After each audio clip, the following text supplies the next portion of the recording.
And before we get into the episode today, just a big thank you to all of our patrons and our producers here on Esoteric Atlanta. Without you guys, this channel would not be possible. If you would like to help support the work we do here on Esoteric Atlanta, there is a link to our Patreon account down in the description box below.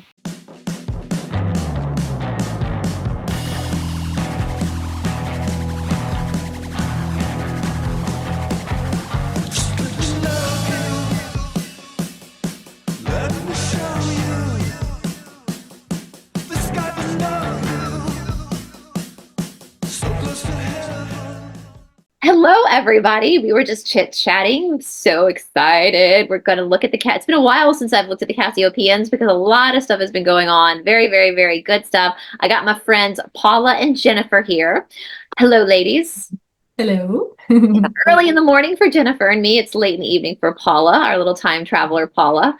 And so we are going to be talking about Princess Diana today. But before we get into this, and we kind of talked about this off camera, I just want to be very clear with you guys because one of my biggest issues is censorship. I think that everything needs to be very transparent, especially when it comes to what's going on in the world and our position as content creators. The three of us ladies are just like you guys.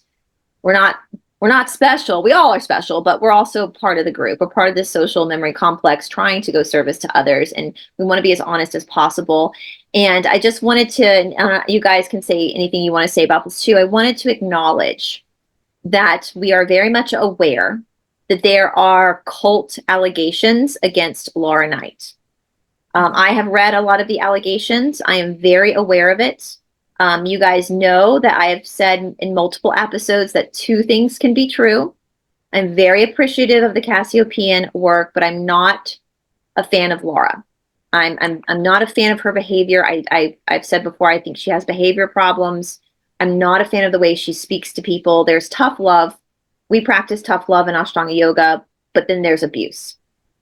And I think she has the propensity to be a little bit abusive towards the people in the forum on these readings. And so I'm just going to make that very clear.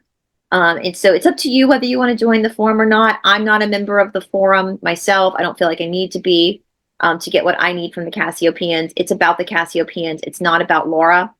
And so I'm going to put that out there. Just have discernment, you guys. Like, please have discernment. Remember, nobody is coming to save you. We're here to save ourselves. You should not feel like you have to walk on eggshells with anybody. And that's kind of what I pick up from the group, is that a lot of people feel like they have to walk on eggshells with Laura. That's in my opinion, just my opinion, I see a lot of narcissistic traits with her. So I just want to acknowledge that those allegations are out there, that I absolutely can understand why those allegations are out there. I personally am not a fan of Laura, but I'm very grateful for the work being released. So we're going to look at this work for the sake of what the Cassiopeians have to tell us, not about Laura. Do you guys want to have anything you want to add to that? I think just use discernment. If you're looking through, reading through some of the work and it doesn't really jive with your spirit, just mental note that, and just because there is good information in there. So there's always good information, even if it's being delivered. But then also there's the times there's that fake information. That's where you really need to train yourself to kind of be able to pick that up intuitionally. It's all about learning our intuition. And this is a part of the journey. Everything's nuanced, right? It's all nuanced. Yeah. And I mean, I think we all kind of were a bit sus on just some of her behaviors and the way she was talking to people and stuff like that. So it kind of makes sense, really. Yeah. But as long as we know that majority of the content is still accurate and good, then we just ignore the other stuff. Yeah, just to have discernment, you guys. Again, remember, one thing I just want to clarify too, because Paul and I do have the academy. Jennifer's on the academy. Please don't ever lionize a teacher or a channeler or a healer. I know that when people find spirituality, that they're so grateful to find it that they unintentionally start to lionize their teachers or their healers. But please understand that all healers and teachers and channelers are human beings too. And the only difference between, like, I've been doing this for 19 years. The only difference between me and a beginner is basically I've just been doing this for 19 years. right? Yeah. So I have a little bit more knowledge, and I'm going to try to help you. I'm going to hold your hand as you walk down the path, but don't lionize me. I think I can speak for Jennifer and Paula. Don't lionize these ladies. That's not, we're here to serve you. We're not here to serve ourselves. We're not interested in that. We just No. want to share our knowledge and what's worked for us and what's helped for us in our journey. That's what we want to do. In the Agreed. classroom, like when I'm in the academy on the classroom live, I'm stepping into a teacher role. So I am going to hold the authority in the room, but that teacher role is to keep you safe. And it doesn't mean that I'm better than you or more worthy than you. All it means is I just have more experience in this particular area, right? Mhm. So there's other areas in life that where I'm shit, So like we all have our strong. So please, please, and don't ever. I never want anybody in our academy. I think I can speak for you, Paula. Like I never want our students to feel nervous about asking a question or like they're walking on eggshells about asking a question. That is not the type of environment that we want. We want people to feel like they feel safe and that they can And make feel it comfortable. they're safe And we're and just a safe. friend. We're just a guide, like we're still learning too as we go on this journey. There's still so much to learn and to practice and whatever. And we're just here as a friend and a guide to help you. And the reason why I say that too is because that is one of the allegations with the Cassiopean forum is that people get nervous about posting stuff because they're scared they're going to get yelled at by Laura. And they have a right to feel that way because she's done that. They're not wrong fair. for feeling that way. We're never going to do that to you guys. We're never going to, in the academy, like we're never going to say somebody post an article in our community page that we have on the academy about spirituality. And then like a year later, somebody posts the same article. We're not going to be upset about that, right? Like we understand a year has passed and other posts have come through.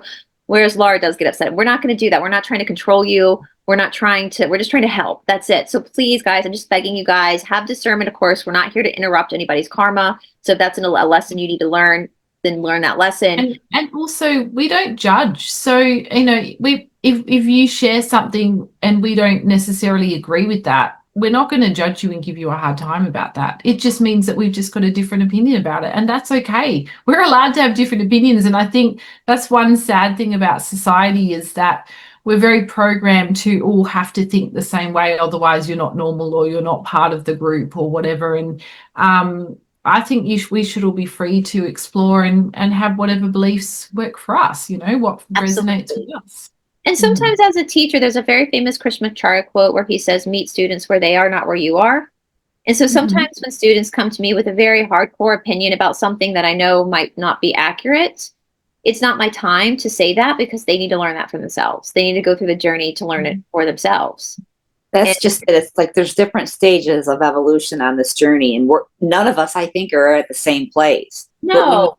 But when you talk and you communicate openly, even with your opinion, and you can civilly discuss it, that's the beauty of humanity, and it just makes us more of a saucy kind of energy and race, Yeah, and we start to serve each other, and that's a service to self. For any type of organization where there's a hierarchy as far as like elitism, that's service to self. Now again, that's different from like a teacher or school, because as a teacher, my life is not any more valuable than yours. I'm just helping you in the classroom. Outside of the classroom, no, but like in the classroom, that's where I'm supporting you. I'm there to serve you, right? So, and I know with Laura, there's a lot of that's encouraged, and I just want to put that out there. So please just don't, please just have discernment. And if you feel weird about Laura, you're not wrong.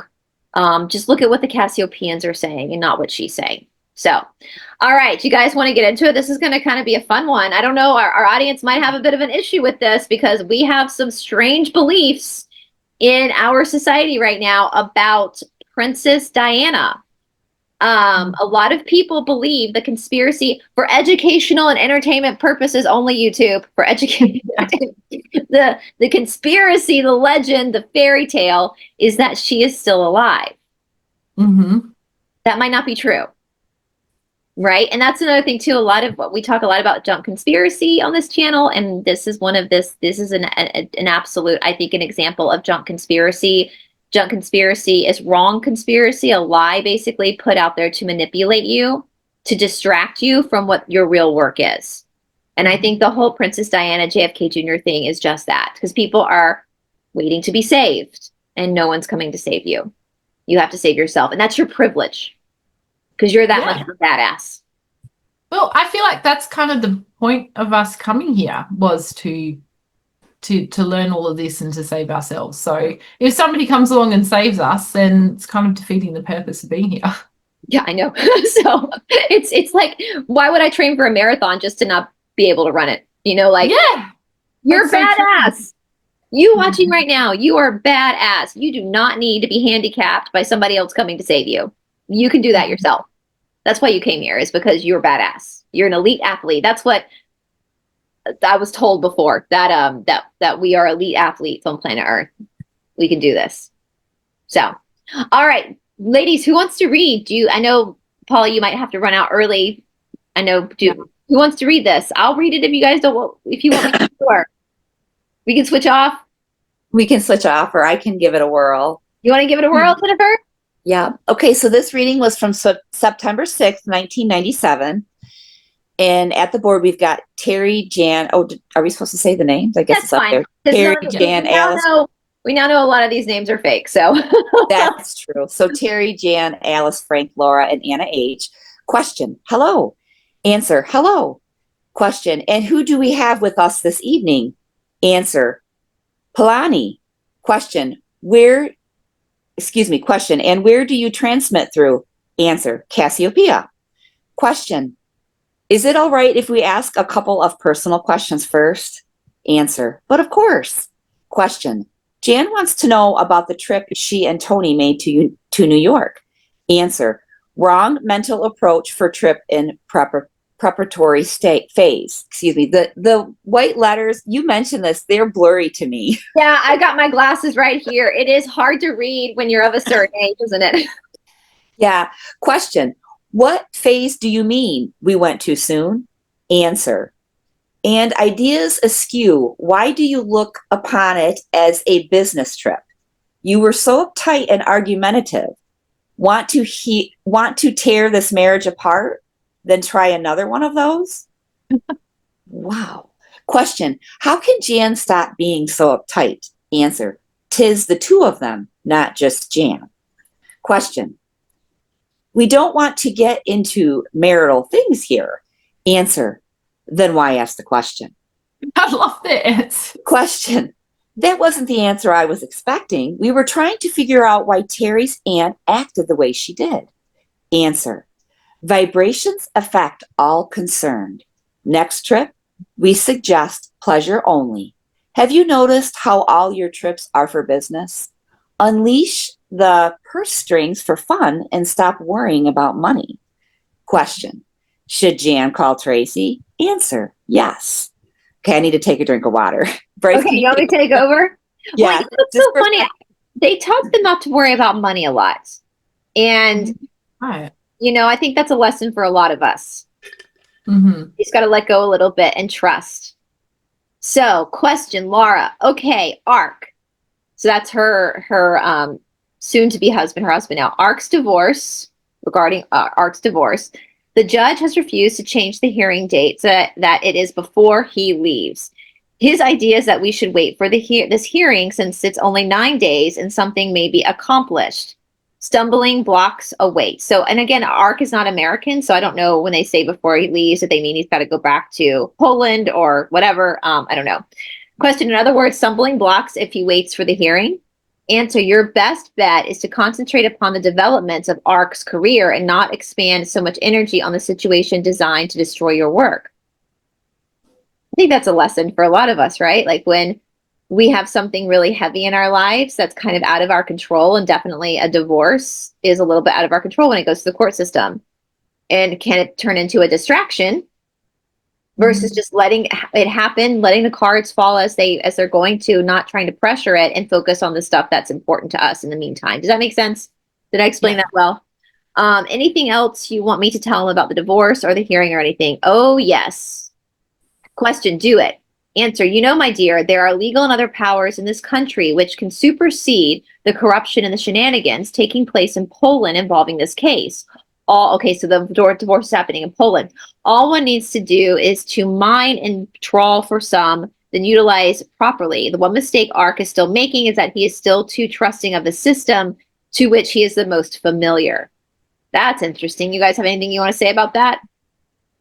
Mm-mm. Which we're all familiar with the Matrix. That's what we know. So I think even those who know that the Matrix is set up in a certain way, it's the only thing we know. So we become trusting in it. Question, Yeah. is there some further? If he stays for this hearing, will something happen that will cause him to have to stay longer? Well, it's not so much that something will happen as the merry-go-round will just turn and turn. Question, Terry, perhaps he should suggest that he can oversee a student exchange program and use this as leverage to get them to cooperate with him.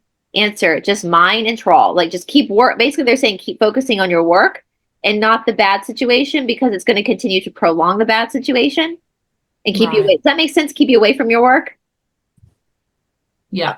Question, well, we have Fernando. Answer, push him. Question, Fernando? Yes, and light candles that will burn as to reveal opportunity where it counts. Question, why the reference to candles? Is there a deeper meaning to this? Answer, what do candles do when lit in the darkened chamber? Well, they illuminate it. Anything else on the subject? Build a sphere for influence. So they're not talking about literal candles, are they? It's a metaphor. No. You need to look at the dark side, the shadow side, what we talk about almost every episode, in order to illuminate things.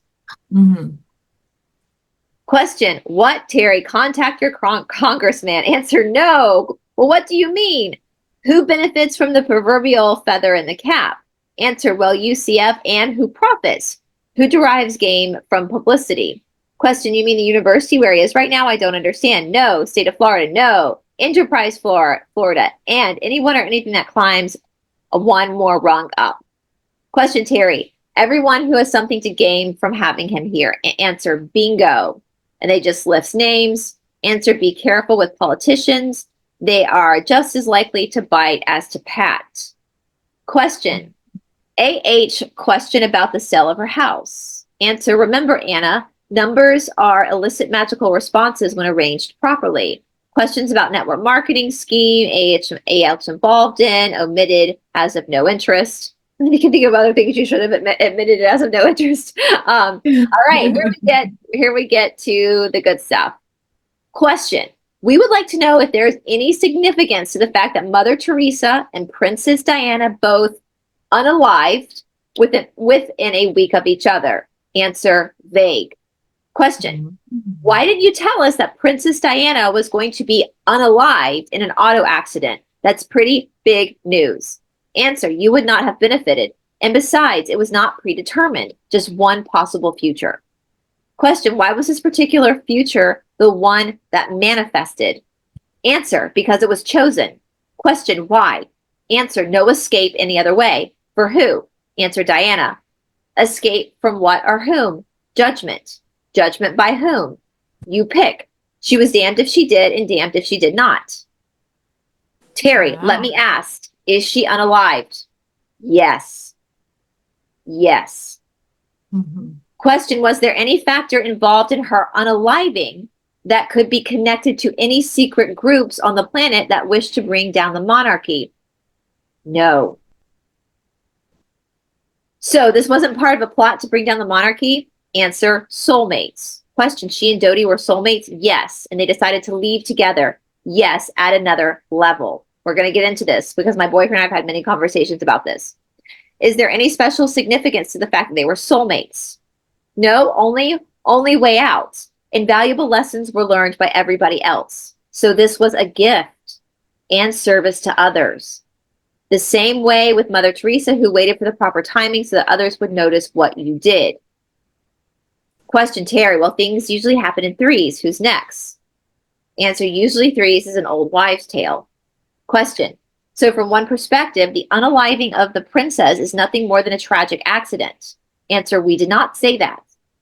Question, so she chose this because it was the only way out? Terry, was she helped along? Was there more to it than choosing that time and the way? Answer, there always is. Question, can you list some of the other factors involved? Answers, lessons. That is all there is. Terry, was she schmurdered? Guys, we have to be careful with some of these words. Answer, would Schmurder agree to be crushed to death? What future is that in a line of work? So they're meeting the people in the car with her. Question. Were there some Middle Easterners who think that there is a lot of future in that line of work? Unaliving. Look at the, I cannot say that word at all on the YouTubes, those two words. So just look at that right there. And so forth, as well as persons programmed to do that sort of thing. Was anybody or any other being behind this? No. Was the driver drunk? Yes. Would she like to tell us something? Statement as such would not benefit this work. Question. Did Dodie give Diana the purported ring as an engagement ring? Yes, but it was incidental to the bigger picture. What is the bigger picture? Service to others. You are saying that this was a service to others act. Terry, that's what they said. Answer, no. That's not what they said. They said that this act would make others realize what they did and would start thinking about service to others. Yes. Are you saying that this was done by Diana as a service to others? Answer, part. Question. I get a feeling that there is something we're not getting here. Answer, maybe waiting for you to figure it out on your own. Question. Is this about Diana Stillacy? When I read the article by Rupert Cornwall, and there was a paragraph that was identical to what I had written in the original webpage, and then he made the remark about the circle of daggers surrounding Prince Charles, and that he was in the center of the circle of daggers, that struck me as a rather bizarre thing to say. With all the theories going around about the various families and the bloodlines unaliving each other off from time to time, and this connected with all the other underground businesses, the three-letter agencies, God knows what else, is the way the press plays the event a capitalizing on a circumstance on behalf of such a conspiratorial group? If so, that is nothing new. Well, was this Cornwall saying in his article that the Dagger Men are gathering around Charles and that they are going to use this event to bring him down? No, which we know this event did not bring him down. He's now the king, right? Yeah. Question, Terry, were the deaths, I can only say that once, I should have said unalivings, in addition to the generating feelings of service to others, also to speed up the process of the changings of the systems, the entering the new realms? Answer, close. Question, is there still something we are not getting and they are waiting for me to figure it out? Okay, wait, give me a clue. Answer, you will do so when it's appropriate. See, this is what I don't like about Laura. I'm just going to point this out. What did she say? Me. They're waiting for me to figure it out. It's a collective us. But we know that she said herself in past articles that she thinks she's the chosen one. So you will do it when it is appropriate. Okay, there's this issue and it's just not the appropriate time to address it. Jan asked about the significance of the circle of daggers. Circles are always significant. Terry, well, the only way out of the circle of daggers is through the center, Laura, or up.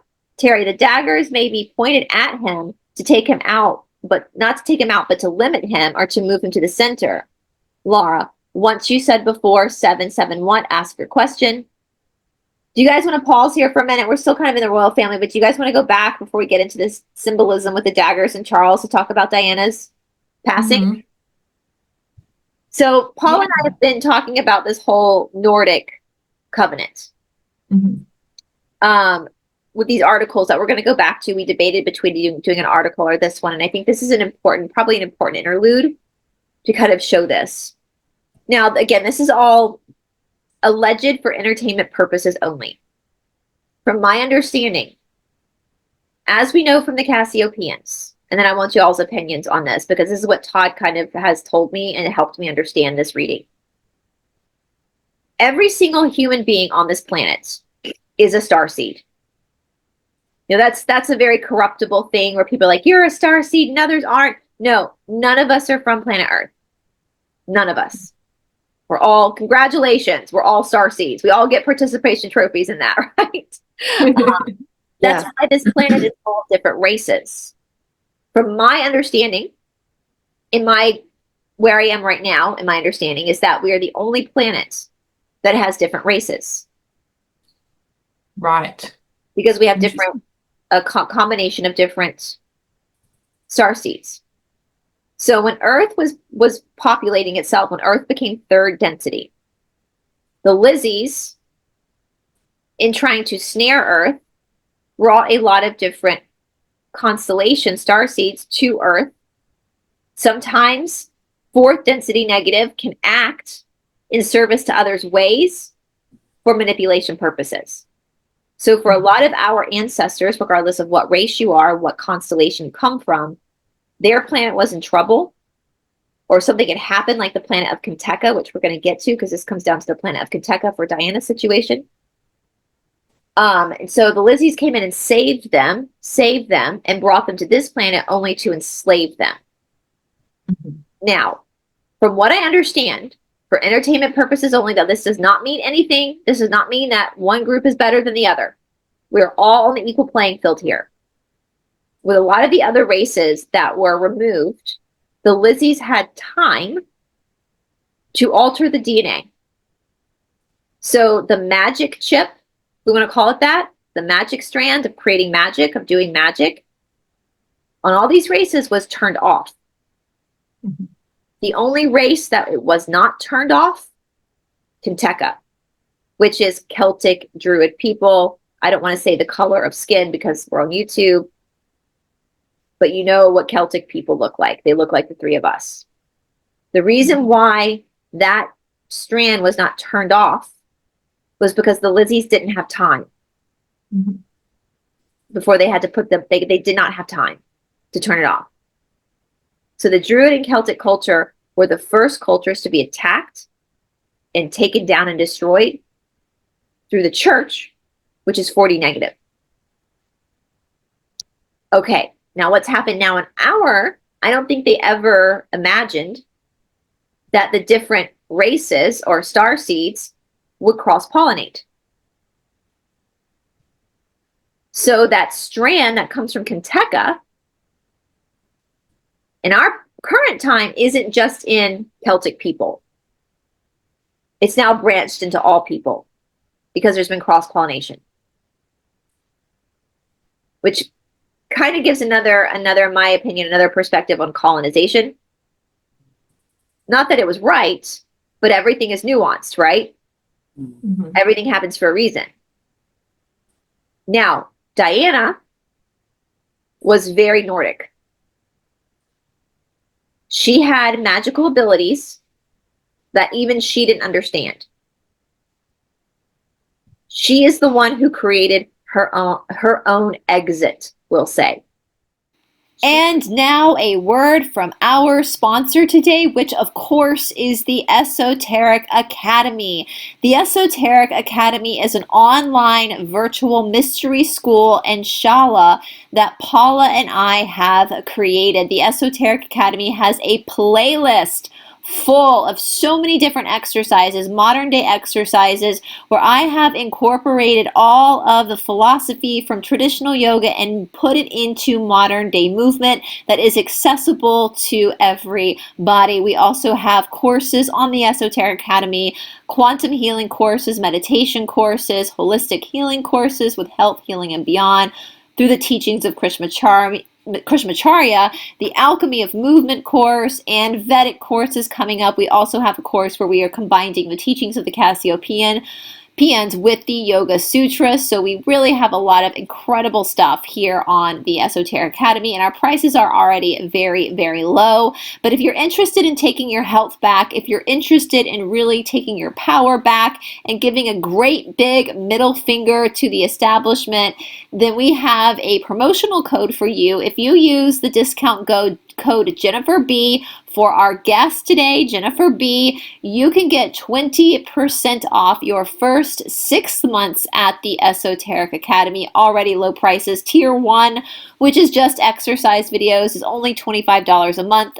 Tier 2, which includes everything, exercise videos, courses, meditations, live classes, is only $40 a month. But if you use discount code at checkout, discount code Jennifer B in all caps, then you will get 20% off your first 6 months with us at the Esoteric Academy. On top of that, you also get 7 days for free.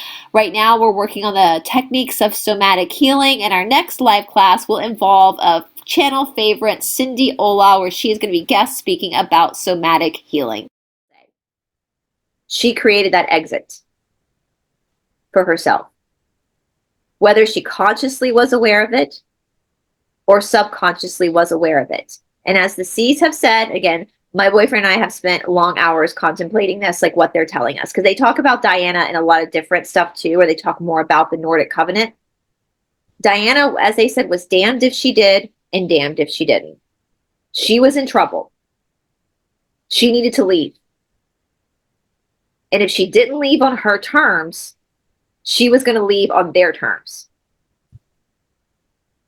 Dodie was her soulmate. They left together. Now, again, this is all subconscious. This was not their conscious mind. How they were going to leave was open, right? They said there was many different possibilities. But they took that in their subconscious mind. Now, Dodie was not Celtic. He was not, he might have had some in his blood, but she was the one that had the real powerful ability. She needed to leave. How she left was her choice.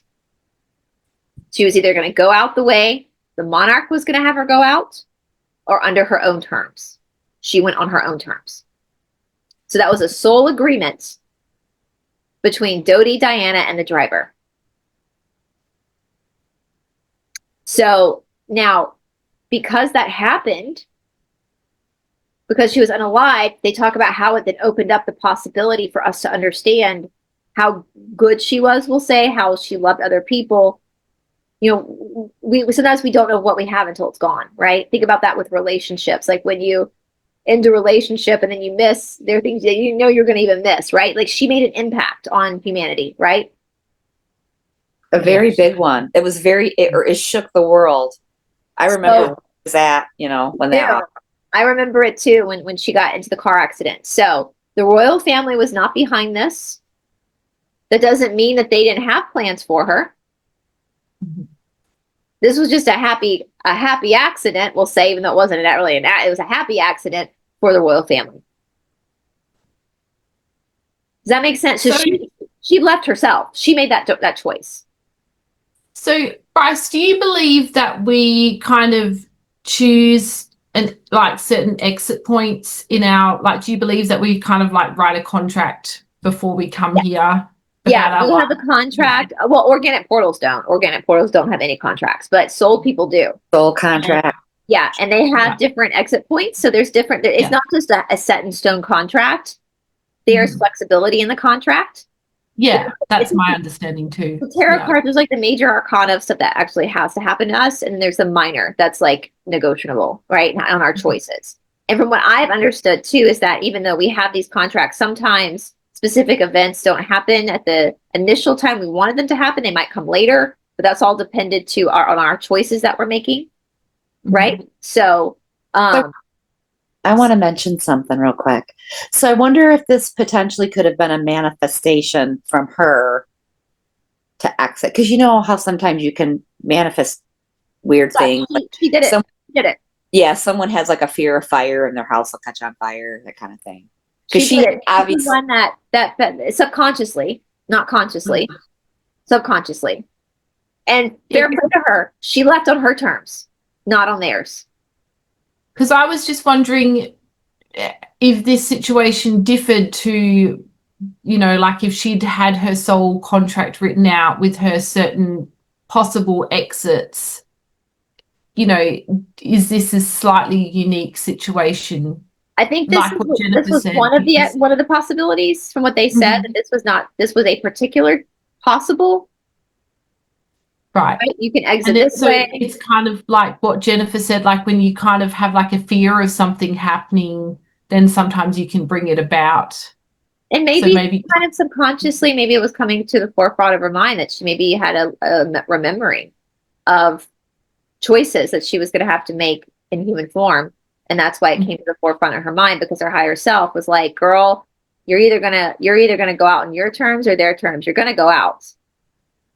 You can either do it on your terms or their terms. And I think that's why, I don't think that's the thought she had, but that might have been kind of what was, and that's why the car accident was surfacing, because her soul wanted it on her terms. Yeah. Not on the royal family's terms. Yeah. Because it took the power away from the royal family too. When she did it on her terms, it was such a shock to the system. And immediately. And they weren't prepared for it. They No, they weren't weren't prepared prepared for it. what happened and how the world reacted. Because I think if it had happened on their terms, they probably would have had a plan and everything in place for how to deal with For it. her to pull her legacy down a little bit. But what Mhm. happened immediately after that? Immediately, and I remember because I was I was 16.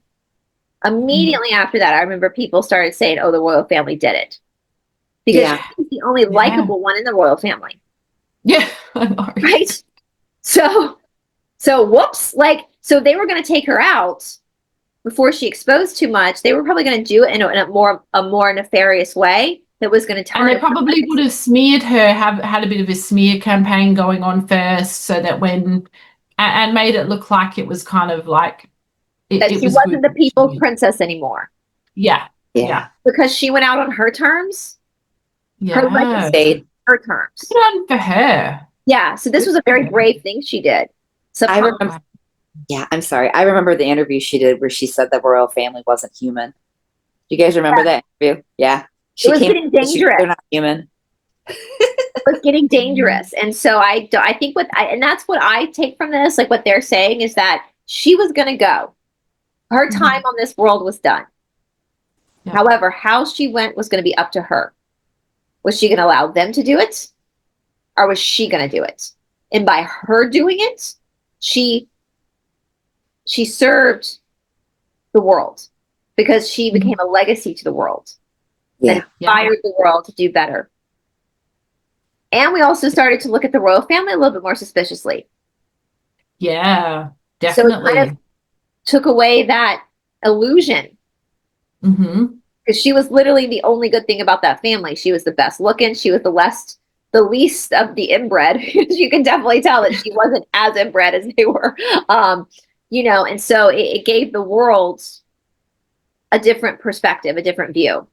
Yeah, and start questioning things. With Mother Teresa, they're not really talking about the value of Mother Teresa, whether she was service to self or service to others. But at this day and age, I always say, we learn one thing about one person and then we hear something totally different sometimes to the Cassiopeians. If we weren't there, we can't really judge unless we have sufficient receipts. But from the Mother Teresa aspect, I think what they're saying is that the fact that she left around the same time made it a bigger impact. Oh, so it ended up benefiting the legacy of Diana. Right. That's what I took from that. If you girls got something else, let me know. And they seem to be kind of going back to like, oh, but was she taken out for good? Like the monarchy is going to be taken down. Like there's kind of still, from what I'm reading, they're still kind of in that conspiracy mindset where the C's are kind of saying, well, both are true. Like there is conspiracy here. They were trying to take her out, but what happened was actually her. They didn't do it. Does that make sense? Do you guys, is that what you guys saw too? Yeah, it makes sense now. It makes total sense to me, yeah. Yeah, I was confused before, but this makes sense now. Because listen, my boyfriend and I have talked about this a lot. We talk about this a lot because they do leave it kind of vague because they are waiting for people to like really think about this is nuanced, right? This is not black and white. Not one situation is black and white. There are many layers to every situation and everyone's karma and everyone dharma, everything that's got to play out in a person's life. And so in a respect, Diana did do us a favor because we now have an example of what it means to be service to others. Yeah. Of what an example of what it means to whom much is given, much is expected. With great power comes great responsibility. Like we saw her play that out. And with all of her dealings with the royal family, she never budged in her polarization. She stayed positive. Even though she might have been subjected to some pretty gnarly things, and she could have very easily switched and done the selfish things too and been even more powerful and all that kind of stuff, she never did. Yeah, which is amazing. It cost her a lot. It cost her her mental health. It cost her her physical health. But just because she was suffering, I think sometimes, and we were talking about this off camera too, I think sometimes when you're service to others, I think sometimes we mistake our bumps and our bruises from the other side as something bad happening to us. But we literally have bumps and bruises because we're not budging on who we are. And I think that's what happened to her. I think she never budged in her polarization. And so she became a problem because she was good. And the people liked her. and trusted her. Yeah, they loved you. And they didn't trust the royal family. She didn't go around the world pretending like she was better than everybody else, because she was the first person to hug an AIDS patient. Yeah. Yeah. Yeah. And love and carry and love on babies super sick, and never cared. Didn't wear gloves, never cared. She just wanted to give that love. So she never valued herself over other people. She used her position and the power she did have from being an aristocrat and marrying the prince to try to help and make the world a better place. Now, And that made everybody love her and respect her even more. Right. And the royal family can pretend that they're doing that. They pretend that they're servants of the state. They pretend that they're philanthropists, but she really was. Yeah. And that you can see the truth. Mm-hmm. So again, just to reiterate, she had the ability to create her own exits. That was part of the Nordic covenant. So that kind of feeds into what Paul, the articles Paul and I are looking at. She was going to go out. That was her time to leave regardless. But she got to decide whether she was going to be the one to do it and preserve the legacy so that she remained in the views of other people. Even if the royal family had taken her out, from what I understand, what I'm taking from this is that she still would have been service to others, but we would have perceived her differently. And so it might not have inspired us to be better people. The way it did. Yeah. Because it really rocked the whole world. Absolutely. Yeah. And so for her, that was her act by her deciding to go out herself, she was doing the world a huge act of service to inspire them to continue to give back to the world. So I have a off the wall kind of question. So did they drink up all that loosh when everyone was devastated when that happened? They might have. That might be a question that could be asked later. Again, everything is nuanced. So, but I think if anybody was drinking the loosh, they were probably drinking the loosh from the royal family, because the royal family went into shock. Oh, yeah, because they weren't in control. Whereas people were sad and mourning and grief, but they also took that grief and made the world a better place because of it. So I think that backfired. Okay. That would be because everything's it's not simple. It's not black and white, and every case is different. And I think with this situation, because the royal family, you could tell they were in shock. Yeah. Which when I was 16, I thought, well, that's just normal because they didn't know. But now that I know what I know now about them, it's yeah, they didn't, that wasn't their plan. That was not their plan. Because I think they were planning on. Oh, absolutely. And removing. Dodie went with her. Dodie, they made a sole agreement that he was going to go with her to help her, I guess, to help each other. That transition of leaving. She was 36, younger than I am now when that happened to her. So, and now we can see how the controlled opposition twists this, right? Yeah. Because people are waiting for her to come back and save them. I see. I'm going to be honest, you've mentioned that a few times, and that has never, I just think, oh, yeah, do people actually believe that? It blows my mind that people actually believe that. They do. They think Melania's her. And I'm like, no, Melania's Melania. No. She's Melania. She's not her. Melania is a valuable human being too. We don't believe in the side of good. We don't believe in an elite bloodline. To believe in an elite bloodline is negatively polarized. Yeah. On the side of good, it's a social memory complex. We're all equal. We're all valuable. Diana gave of herself to help us get on the right path. But we're the ones who had to be on the right path. Not her. She did her job. Yeah. That was a tough one for her. I tell you what, man. That what a life. Talk about a wanderer. And I think she needed it. I think if I had to guess, she's probably still in a resting state. Because that was a tough life. Oh, yeah. Cover. Yeah. And so stop, you guys. Stop it. Stop depending on somebody else to save you. If you're depending on somebody else to save you, you've sold your soul. If you depend on somebody to take care of you, then you're giving your power over to that person. But what I don't really get is, how would she save us anyway? The royal family is still standing. No. Not like this. What could she do? Well, all she could do is be with her boys, and that would be amazing for her boys. But they've grown up, they've moved on, they've got their own families as well now. They have their own choices to make. Just because they're children doesn't mean that they're going to go positive. Yeah. We have our own I choices. mean, They have to make I their just don't really see what people are expecting that she would do if they believe that she's still alive. I think it hits on people's, like, we all have narcissistic traits. And I think what Mhm. this does is it hits on people's narcissistic traits of entitlement, where they can, and it's a dopamine hit too. Clip High wrote an article about this. It's why people love watching the tarot readings of spaceships and fighting galactic Star Wars entities at night. That's not happening. That's not real. Mhm. But it's a dopamine hit because it's a fantasy. It's Yeah. and wishful thinking is part of the negative. Right. They're manipulating people's brains. The truther community, in by and large, is service to self, just like the Illuminati, Mhm. because people have sold their Just power, give you a lot of false hope. false hope, and you have the choice, right?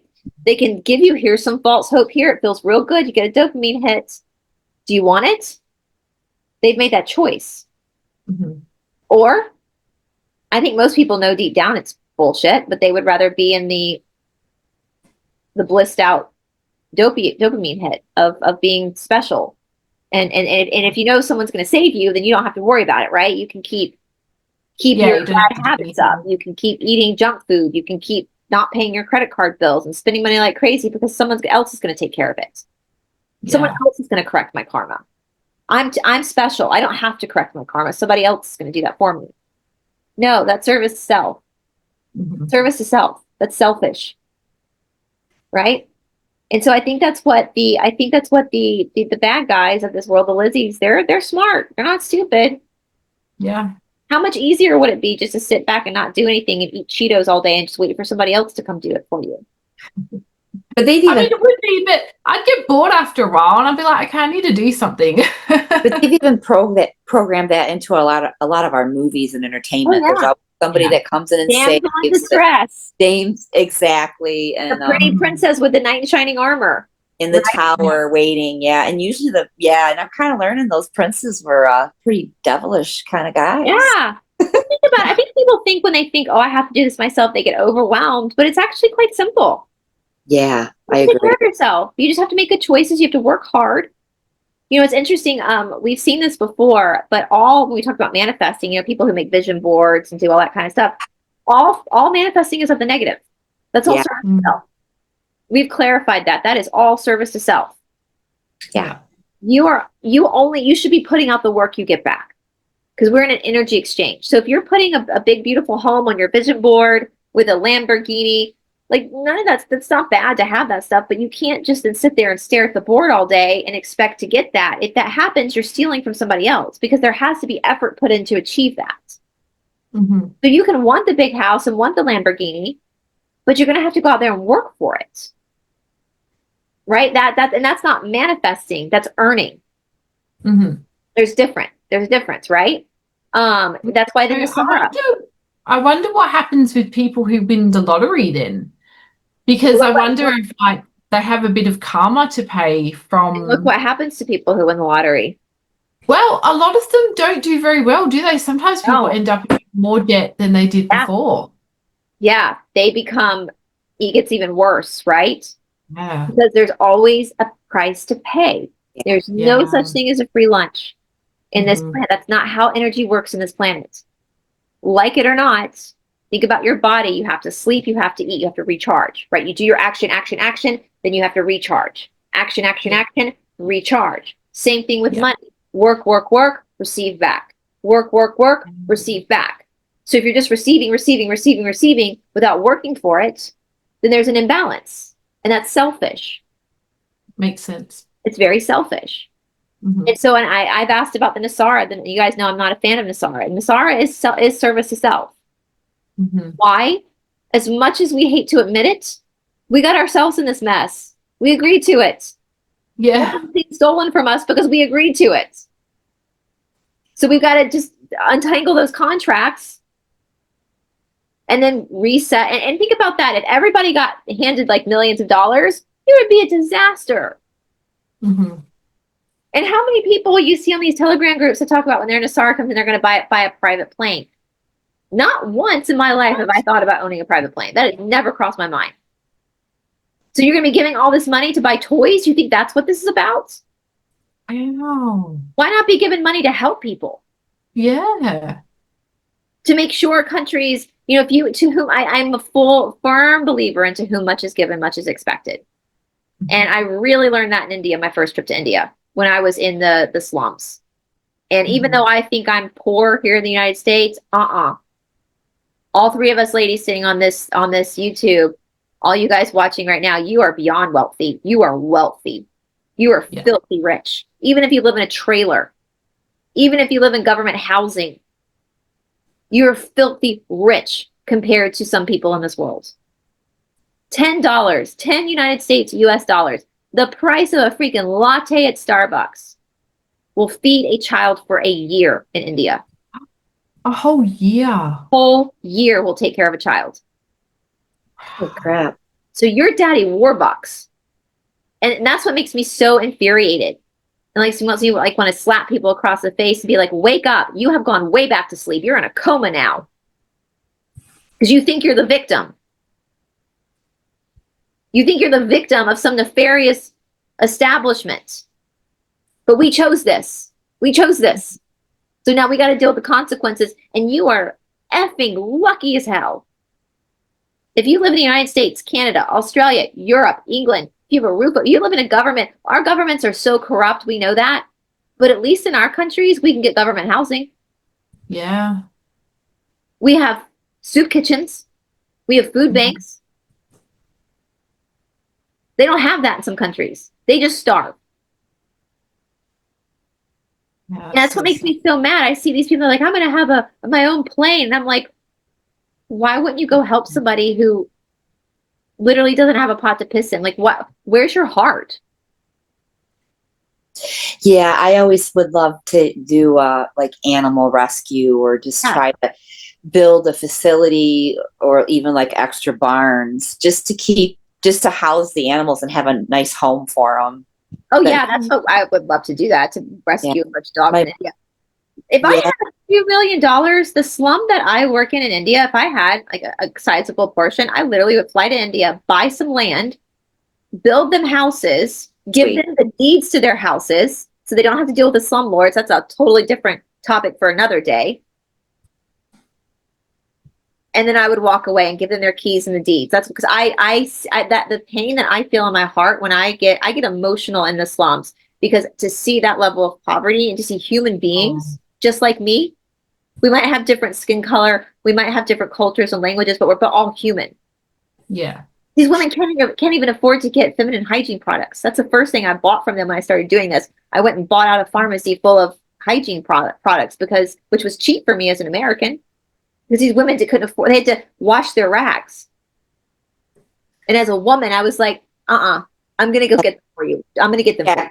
Yeah, because you've been exposed to a different way of handling that type of problem that we all have as women. Yeah. I know. I'm going to go get you. I'm going to go get you some maxi pads. I'm going to go get those for you because as a woman, I can't have that. Like, you deserve better. You deserve better. As a human being, you deserve better. You deserve clean water. Yeah. You deserve food. And I always tell the story, like, the government in India is supposed to go and like give rice to because that's a staple in India, but they don't. The Indian government is very corrupt. I was just going to ask you about the government there. It's all run off of baksheesh, which is bribery, like legal bribery. Okay. It's I don't hear much about it. No, it's so the untouchables, the people in the slums, they really get, there's the taxes that people in India pay is supposed to go to help them, but it doesn't.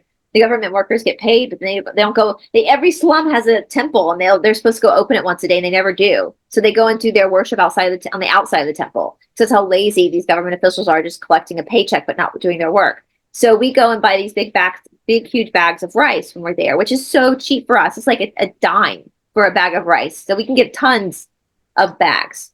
And what we do is we pull up to the slums. We get Mahesh, our rickshaw driver, who also translates for us, and he'll get the women to go and get their pots or buckets or whatever they have and line up at the rickshaw. And usually my boyfriend will sit and just dump rice as they go in lines, and they'll go get something else to get more rice because we have tons of rice to give. So we make sure everybody's got enough rice for the week. And one day we were leaving the slums, we were packing up to leave, and this woman came out and grabbed, in India, as a respect, they'll touch your feet. So this woman came out and just grabbed my boyfriend's feet and just started crying. And she was saying something in Kannada and in the language they speak in Mysore. And Mahesh said, oh, she's saying that she didn't know how she was going to feed. She woke up this morning not knowing how she was going to feed her family this week. And, you know, she was praying to God, and you showed up with rice, and it makes me emotional. But she was hugging my boyfriend's feet because he was the one that was serving rice.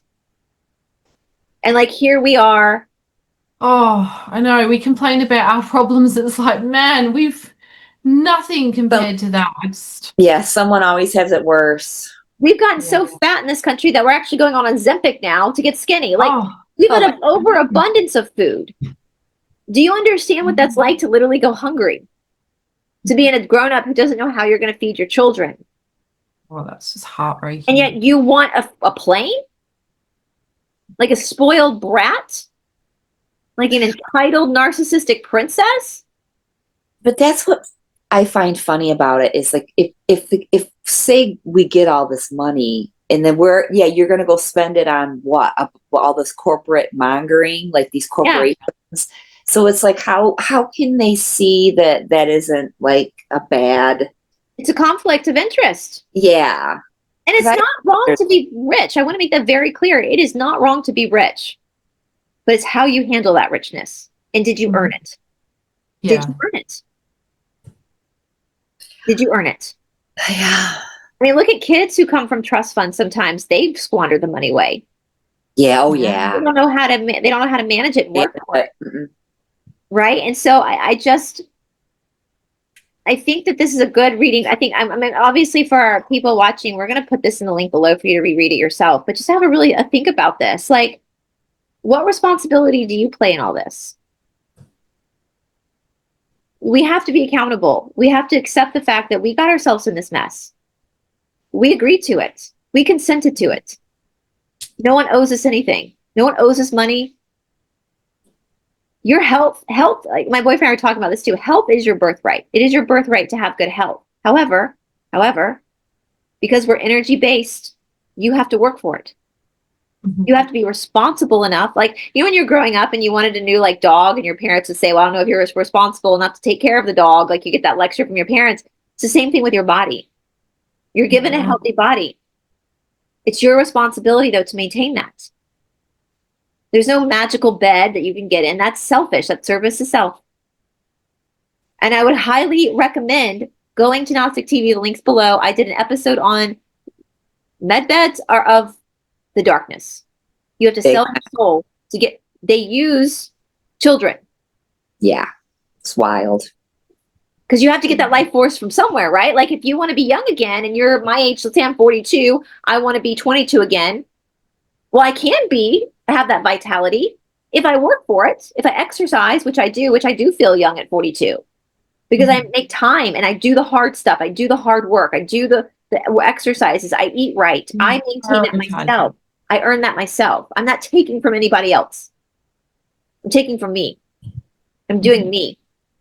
But if you're going to not do that, if you're going to be lazy and get in a med bed for 5 minutes, you're going to have to get that life force, that young life force from somewhere, because the body takes time. Mm-hmm. So where is it coming from? Yeah. It's crazy. And with this med bed stuff, I see people all the time like, well, you know, I just want to be, people want it for vanity purposes, mostly. Mm-hmm. And I think that's the thing too, ladies. I think some people, it's because people don't understand that they're not their souls. Like, to want immortality is a service to self, because this body is not supposed to be mortal. It's not supposed to live forever. Yeah, I don't really want to live forever anyway. Right. I mean, you know, me and my girls, we joke that, you know, like, I'm going to live to 125. So I can, you know, I want to meet my grandchildren and my great-grandchildren and all that. But, you know, I think by that time I'm going to be ready to go. See some old people where they get to their birthdays and they're like, damn it, I just want to leave. You know? I think it's really interesting, like how they claim Noah lived to be, what was it, like 900 and some years? Mm-hmm. And the Atlanteans allegedly lived hundreds of years. But they still face mortality. Yeah, they did. Yeah, they would. You know, you could prolong your life. I think they've shortened our lives. We could prolong our lifespan. But at the end of the day, you're still going to have to roll with age. And Yeah, I just think that would be a long ass time, man. I know. Well, they're saying, like, somebody said once in one of the readings ever, it's going to go up to like 400 years. And at 42, I'm like, damn it. It better be a better place. But, you know, maybe the time will be faster, and it'll be, if we can get the time not be so on a clock, maybe that's part of it, that it will make it happen. Yeah. I'm just like, I mean, how many times, I mean, yeah. Well, and also something too to consider. I mean, we don't know because we don't know your soul, but if you're a wanderer, you're not, if you're from fifth or sixth density and you came down to volunteer, which doesn't make you better than anybody else. Like, I want to make that very clear. You actually have a harder life if you choose to do that. But once the cataclysm happens, once there's a shift and the earth ascends to fourth density, guess what? The wanderers leave. The wanderers go home at that point. Yeah, right. So they go back to six at that point. So even if you're a wanderer, once the cataclysm happens, you're not going to stick around to see it. You're going to leave. Right. You're going back to sixth or fifth or wherever you originally, when you volunteered to come, at wherever you were, you're going to go back there. Unless you really fucked up and got back in that karmic loop, and then you're going to go forward. And I think that, I think that happens. You know, it happens sometimes. Yeah. It's rare for it to happen. A lot of, from what I understand from a lot of wanderers do stay, because that's one thing we've learned too. It's not one lifetime a wanderer signs up for. That was my understanding. It was one lifetime. No, it's a cycle. So you're in sixth density, you volunteer to come back, and it's at the start of the cycle. So you start with Atlantis. So we've been here on this earth.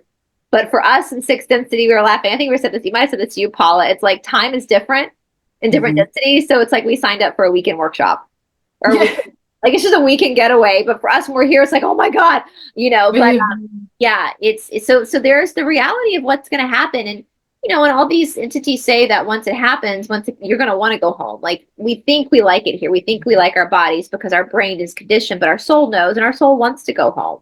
It wants to go back to sixth. I've also learned that, from what I understand at this point, that all the wanderers here are all from the same soul cluster. When they graduated into fourth, their first time, it was from Mars. And Mars, the conditions of Mars at that point, like, is what is happening on Earth now. It was a rough transition. So the Martians, the sixth density that used Mars as their first cataclysm up into fourth, were the only wanderers that could qualify to come to Earth. Oh, wow. Interesting. They could handle it? They could handle it. So if you sent like a Venetian wanderer or a Neptunian wanderer down here, it would have caused more karma, because it's trauma they've never experienced before, so it would have ripped their soul a little bit. So the Martian, if you're a wanderer, you're from Mars. That Mars is where you started. Isn't that crazy? Isn't that weird? So but that makes sense, right? It's a karmic thing too. It's like, and you're also, by coming back to Earth, if you graduated from Mars, there might still be a little bit of an imbalance in your soul because of the trauma in Mars. So by coming back here, it's a way for your soul to also refine itself a little bit to move through that trauma, if that makes sense. Yeah. So yeah, and that's just why it's so important. I think the law of one, even beyond the Cassiopeians, the law of one is one of the most important manuals anybody right now can read to get out of, you know, the truther community and wake up from the cult of I think it's a cult at this point. It's definitely a cult. Definitely a cult. Everything's a little culty in our world. Because we're looking for a savior. If you're looking for a savior, you're gonna fall into a cult. Yeah. If you're not looking for a savior, then you're just looking for teachings, and that's it. Then you're probably pretty safe of not falling into that, like, lionizing or worshiping of another human being. That's just as, like, I'm gonna say this, guys, nobody's in the fifth dimension on this planet. Like, you're still falling for shit. I don't know what to tell you. Captain Obvious here, y'all. We're all still on Earth. We're all still here. Like, nobody is. You're still in a third density body. Like, we're still here together, y'all. Like, I don't know what kind of Delulu world we're living in, but no one. I think you would know if you were in fifth dimension. I don't think anybody would be able, probably wouldn't be able to see you. Yeah, you'd be a light body. Be here. You would be in the casket right now. Your soul would be like, all right, change clothes, and you would be either in the ground or on somebody's mantle in an urn. like Captain Obvious here, common sense, right? Like this isn't the only place of existence, Earth, you know? Yeah. So yeah, I don't know. You guys have anything else you want to say about that? Like, I think that's why this is so important No. to wake people up. You know, Very, very interesting. because the Lizzies want the people who are fourth density eligible specifically. So people who are ready to harvest either fourth density positive or fourth density negative. Like if you're on the positive path and you're heading in that trajectory, and the Lizzies can manipulate you and get you to fall for these conspiracies and choose. It's not like you're being tricked. You're choosing this. You're choosing the dopamine hit. It either pulls you into the gray, back to the gray, or to service to self. And in both situations, the Lizzies win. Yeah. And for you, that either means you're going to wake up after the cataclysm on a planet that's horrific, that is worse than Earth, because you chose that, or you're going to have to go to another third density planet because you got pulled back down into the gray again, and they can't harvest you. Yeah, see, I'm going to work so hard not to have that happen. I know. I think we're good though. I think if you resonate, they always say if you resonate with the law of one or like with the Yeah. you're pretty much good to go. Like you're pretty much on that path. And you don't have to be perfect, right? You have to be only 51%. Yeah. Yeah. So Which is a huge relief. Yeah, there's a bit of pressure off. You can walk that tightrope, right? Of like, and that's because we are in service to self bodies. Like our bodies are service to self. So we have to fight against ourselves a lot. And so, and again, that was our choice because we were the fallen angels, right? So we have to fight against ourselves sometimes. That's why we have the propensity to want to be selfish, you know? So anyway, do we want to read? Do we have time to read Charles? Or you go? No, it's all good. Let's talk about good old Charles. Charles. You know, I go back and forth with Charles because we know that every member of the royal family isn't bad. And I'm not saying that Charles was the best dude in the world, but I kind of feel bad for him sometimes. Like, yeah. Imagine sometimes there's like a little bit of a soft spot for him. It seems like he was really like a bit of the black sheep because like he just wasn't the ideal son that his parents wanted. You know, he wasn't Andrew, or he was like the poet, or he wasn't even Anne. Let's be honest. I think his sister was a little bit more alpha. Yeah. Than he was growing up. I'm not saying anything. I think they are I think they actually are biologically. I think that's another thing too. I think every truther thinks people switch genders. I don't think that's actually the case. I think a lot of them are, and I think that Charles are. I think that's a sister and a brother. And there's many families like that where the sister is tougher than the brother. Oh yeah, you know, definitely. Especially if you're like Anne. She's a sister of all brothers. She didn't have another sister.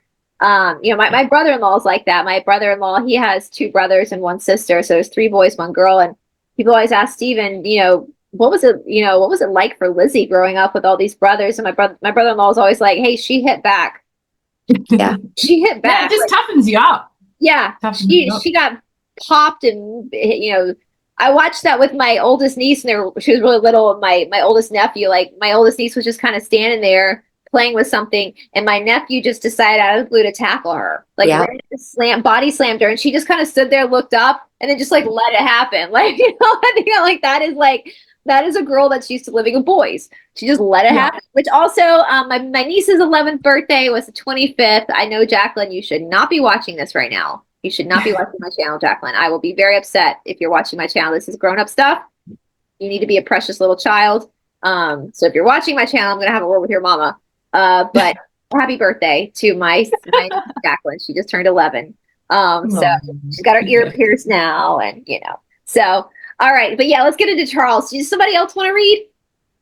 Yeah, I'll read for a little bit. I think I've got a little bit more time. So we're up to I was going to ask, once before you told us that the monarchy in England was going to come to a halt and that Charles would never be king. What are the probabilities that one of the sons will? Answer, are you trying to coerce a response? Question, no, I'm just trying to be sneaky. Answer, well, forget it. Well, she was. If you're being sneaky, that's coercing a response. You're stating a fact that's not a fact. She's saying, you said this, you said that. I've never seen them say that. I just love the way that they respond, though. It's so funny. So question, Terry, does this have to do with getting Charles? Is this whole thing designed to get Charles to take charge the way he is supposed to get his centre back? Answer, you are making a mountain where the universe sees a molehill. Question. Okay, change gears. I read the other day that the word Iscariot means from Sicarios, and this connects the Jesus story directly to my Paran Sicarios, the Percy's piercing PS, etc.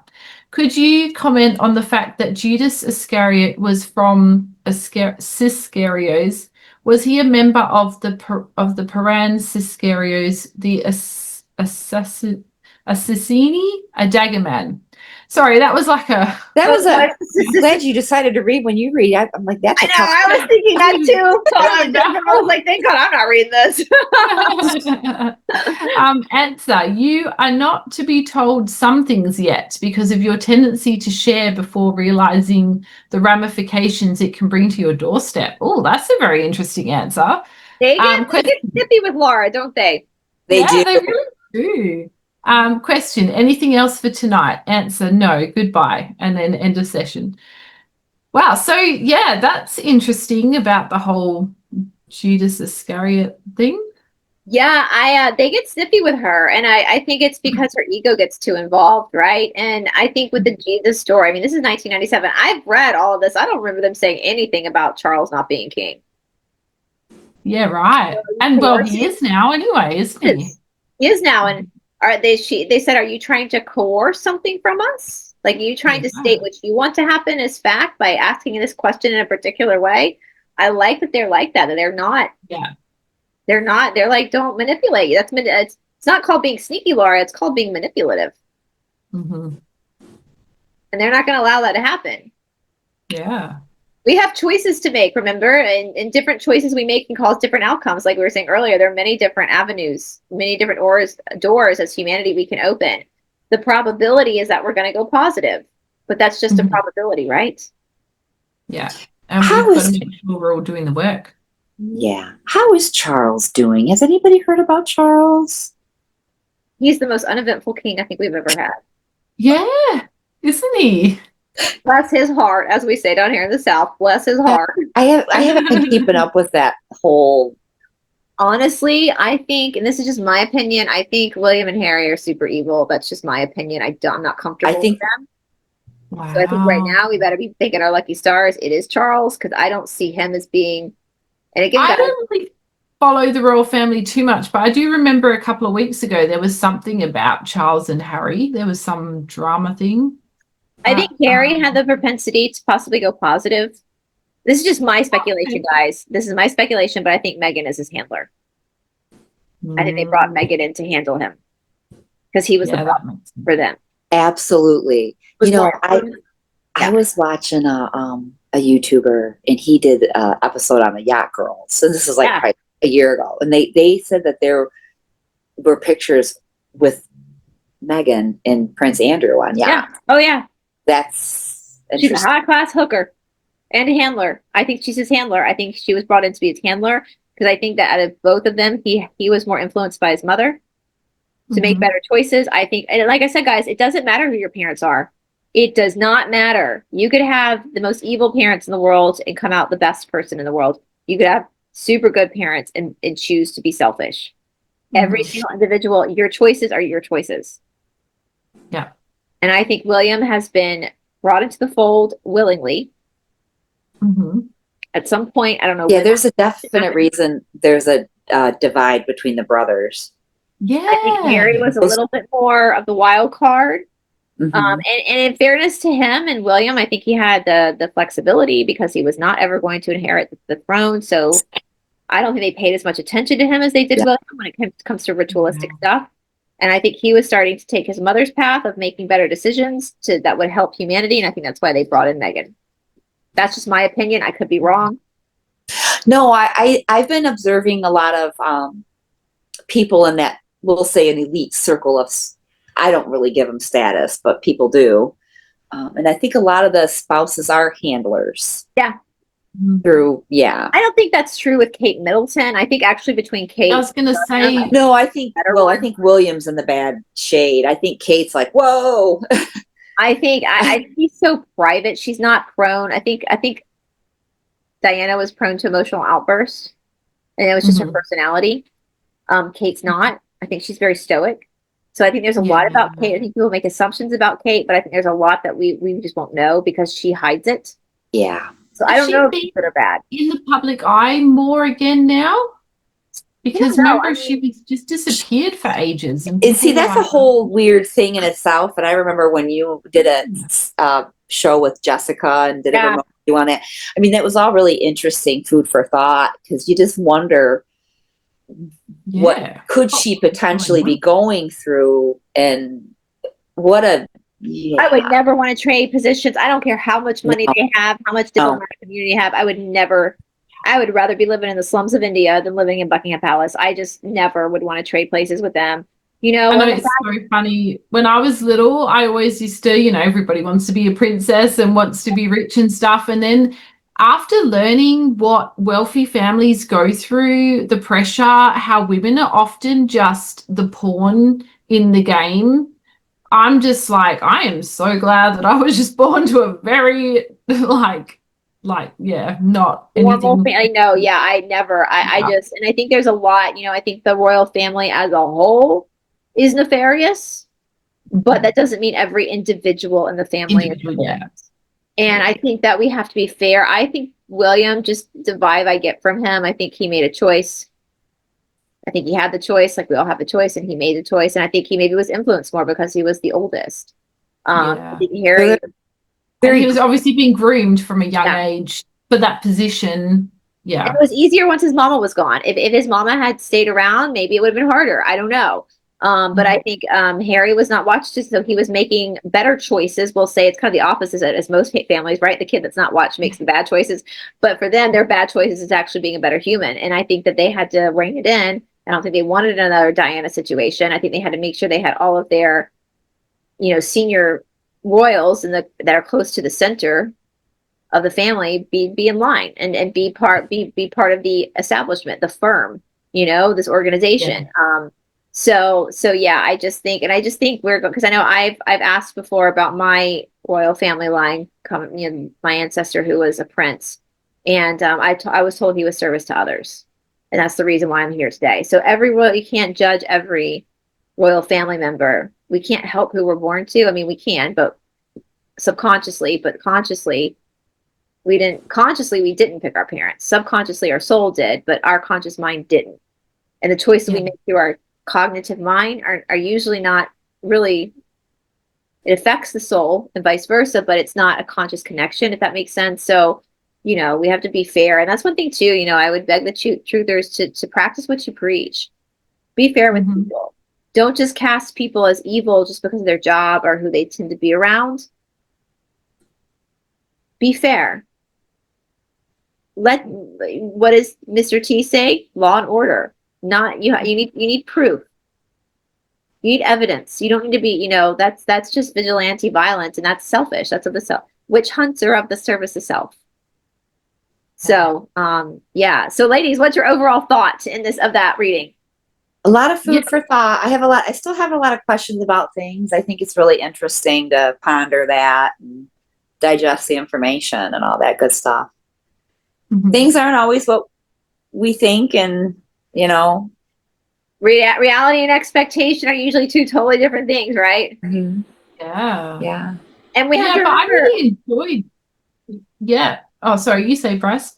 Well, as it with the soul, we have to remember, guys, our souls do not fear death. Right.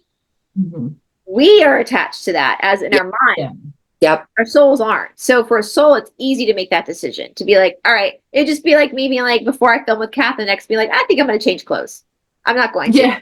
That's what I do. But I could just change. It's the same thing to our soul. It's like, yeah, I'm done with this. Let's put on another outfit. So we have to remember that when we talk about people unaliving, the soul is not affected by that. It's the psyche that is.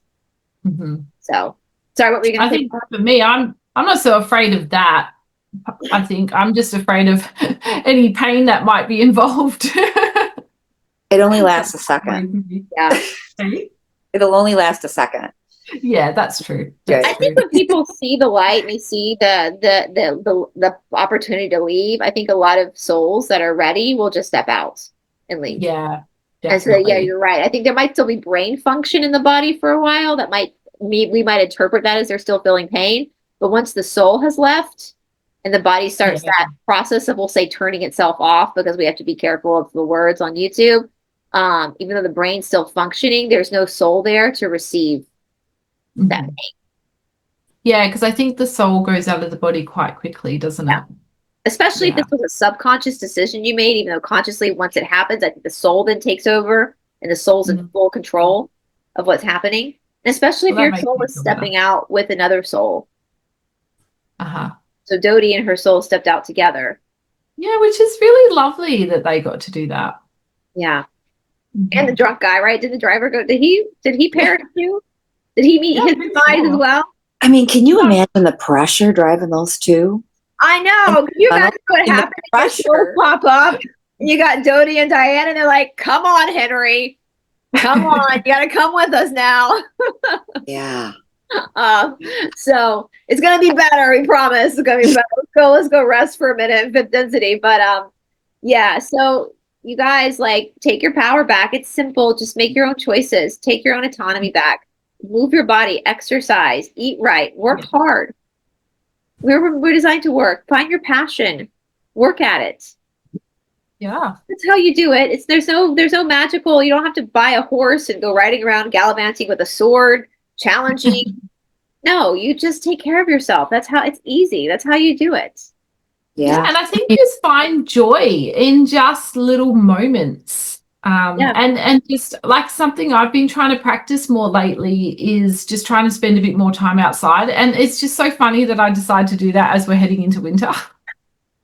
But I've just decided that I need to spend more time outside. So I've been spending a bit more time outside in my little kind of patio area. And I'm just like, I want to make it more pretty. And I put up some little lantern lights and I set up some little play equipment for my daughter to play on, and just kind of just have a bit of fun out there and just enjoy those little moments. And I've just been kind of sitting out there and just having a cup of tea and just listening to an audiobook and some YouTube. And I'm just like, wow, life is good, and Yes. we are so lucky, like you were discussing before. We are so lucky that we get to do that because, I don't think the people in the slums of India get to do that. So, what are they going to we sit on? The pile of dirt, the trash, yeah. And I know a lot of the truth is, like, be grateful. You shouldn't listen to this music or that music. No, that you should. You should have fun with the music. Oh, I'm sorry, but I love music and I just love listening. Rolling Stones fans. I'm not a fan of them as people, but I love their music. It brings me my sense memory. My parents grew up in the 70s, so we listened to a lot of the Rolling Stones, Led Zeppelin. That brings good memories for me. Turn the music on and dance. Listen. Exactly. One of the signs of a service to others is that you're able to have fun. You're able to laugh. Yeah. Service itself, they don't have a sense of humor. Service to others does. Yeah. Exactly. Yes. Yeah, they're really uptight. Yeah, they're uptight. They try to be funny, but it doesn't work. But service to others, look at the situation and laugh at it, and that diminishes. So turn on the music you love, dance to it, laugh, have fun. That's you taking your power back. That's you taking your power back. Watch the movies that make you laugh. Watch the movies that make you smile. Go to the play. Oh, I mean, there's one guy who completely healed himself from watching, I think it was The Stooges or something like that. Yeah, because he just laughed himself to his health. Yeah. He just didn't allow himself to he just kept being like positive and happy and get himself back into healthy. I mean, I still believe you still got to deal with your shadows. You still got to work through stuff. But you're taking that power back, that initial power back. Yeah, and the rest of the time. I love Schitt's Creek. Like, I think Schitt's Creek is oh my God. I love that one of show. My favorites. I will watch that over. It's Alexis. Like, I'm actually one of my live classes thinking of using that song, A Little Bit Alexis, as one of the songs, because it's just that is the funniest show. It makes me smile. Oh my God. every time. I love it. The whole premises of them being super rich and then becoming super poor and the way they handled it. The way they handle, I know. It's so good. Yes. Great cast. My boyfriend, the with her wigs, her bibis, as she calls them, her bibis. The episode where the hotel gets on fire, the motel, and she's like, "My bibis, my like my boyfriend will laugh for some reason. That scene just gets him. He just laughs so hard at that scene. Good. And just so enjoy that. You know, who cares who the Yeah. actors are and what they do behind the scenes? That's none of our business anyway. Our life is our business, and if they make you laugh, then that's a service. Performance art is service to others. It is, and we should enjoy that. And I think you just got to go off your gut instinct. And with certain music and stuff, I don't really have a specific genre that I love, because I just love so many different types of music from all generations. Yeah. And so I just go off, if it makes me feel good and I love it, then I add it to my playlist. And if it doesn't, then I just leave it. Exactly. You know, we got to get out of this black and white thinking. Black and white thinking is of the darkness. Everything is shades of gray. And as long as you are neutralizing it in your house by having fun and enjoying it, which could be a conversation for another day about how demonic activity is actually pretty rare. You know, the Cassiopeians talk about that. Like, demons are not going to possess you for the most part if you have a soul, because they got to fight for the body. It's too hard. It's too hard. So relax a little bit, right? Relax a little bit. So and that's it. They've instilled so much fear into us on so many things, especially not teaching us about death and the afterlife. I mean, so there's just that big handle there that we got to break. Yeah. And this conversation's helped breaking some of that. Yes. You know, you're in a physical body. You chose. That's powerful. You said, I'm gonna be a fallen angel. I'm gonna get in this body and I'm gonna be in these legs and be in these arms and have this hair, and I'm gonna deal with having boobs if you're a woman and a period and all the things men go through. I don't know. I didn't have brothers, and I just have boyfriends, and it's different. But you know, you're gonna deal with it, and you're gonna. For women, I want to have babies. I'm gonna go through that pain of having babies, because that's what my soul has chosen to learn. And so I'm gonna be. The only way out is through. If you want to get through with this cycle, you got to be in it. You got to love it. You know, it's you got to be so present in your life that you squeeze all the nectar out of what it means to have a human body. And then that will just set up that whole thousands and thousands of years. I'm going to be elsewhere after this life. Yeah. You got. Listen, my goal for me when the day comes that I am in my deathbed, my goal is that when that day comes where I take my last breath, which is always our first breath is an inhale, our last breath is an exhale. That final exhale comes, that I can be in my body on that bed and have that moment of thanking and being reverenced for my body, for everything that I've been through with my body, for my body giving me the time of my life, for walking me through all the countries I've been through, all of the stuff I've done with my body. That's a great way. For providing me with these experiences for my soul, to climb the trees, to ride the bikes, to roller skate, to put my leg behind my head, to run the long road races, everything, the pain, the misery, the days where I woke up feeling sexy, the days I woke up feeling like an ogre, like to thank my body for giving me that and for being with me the whole time. And so when that last exhale comes, I can then put the body to rest because it served its purpose. That's my goal, is to be able to do that. Thanking my eyes for being able to see the sunsets, see the beautiful waterfalls, see what I needed to see, my ears for hearing, like everything, to be able to have that gratitude for this physicality, not running from it, but being grateful for it, because that's what we picked for a reason. Our souls are smart. So thanks for mentioning that. I needed that little bit of insight. Our bodies are beautiful, and they're gonna fluctuate and change. That's the point, because that's how we feel the friction. So you know, like that, everything you've accomplished in your life you've done it with your body. Yeah, and that's nature. You've done it. Every baby you've popped out of your body did that with you. I'm sure at that point, Paula you probably wanted to disconnect from your body at that point, but during that time, for sure. For men, afterwards, it's great. For men who are fathers, I mean, you made the best investment. You put something in and you got something really cool out. So, you know, to look what you did too, and that, you know, so you had a little bit more fun than the woman did, but you know, anyway, speaking of, somebody just walked in. So, all right, ladies, well, guys, I can't wait to hear your thoughts down in the description box below. Use the discount code Jennifer B. Our lovely Jennifer B. If you would like 20% off your first 6 months at the Esoteric Academy. And all right, you guys, we'll be back soon. Thanks so much for having me again. Absolutely. Bye, everybody. Bye. Bye. Let